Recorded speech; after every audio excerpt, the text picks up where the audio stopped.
ఇలా ఆయిల్ వేసుకొని తర్వాత వేపుడు వేసుకోవాలి.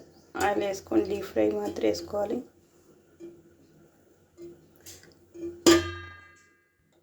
ఇలా ఆవాలు నూనె వేగాక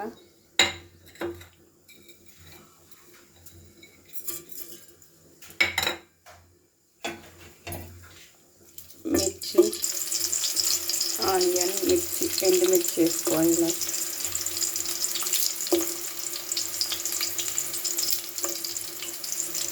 అంతా డీప్ ఫ్రై చేయాలి. మసాలా కలిపి పెట్టుకోండి. ఇలా డీప్ ఫ్రై వేసుకోవాలి. ఇలా మసాలా ఆయిల్లోనే బాగా ఉడకాలి. బాగా ఉడికించి చేపలు వేసుకుంటే టేస్టీ అయిన చేపల కర్రీ సూపర్గా ఉంటుంది. మా అమ్మ ప్రాసెస్ ఇలానే చేస్తుంది, నేను అలా చేస్తున్నాను ఫ్రెండ్స్. ఇలా ఉడకాలి ఫ్రెండ్స్. చేపలు వేసుకోవాలి.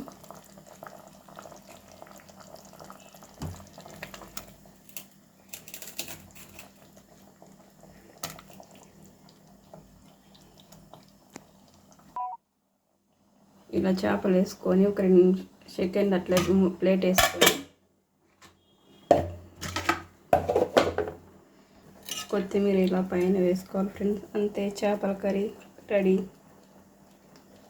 స్టవ్ కట్ చేసుకొని ఇట్లా చేపల ముక్కలు వేసుకుంటే ఎంతో టేస్టీ అయిన చేపల కర్రీ రెడీ. సరే నా ఫ్రెండ్, మీకు నచ్చినట్టయితే ట్రై చేయండి. బాయ్. మరి నా ప్రాసెస్ అయితే ఇదే ఫ్రెండ్స్. చేపల కర్రీ నచ్చినట్టయితే లైక్ చేయండి, షేర్ చేయండి, కామెంట్ చేయండి. సరేనా? బ్యాడ్ కామెంట్ అయితే చేయొద్దండి.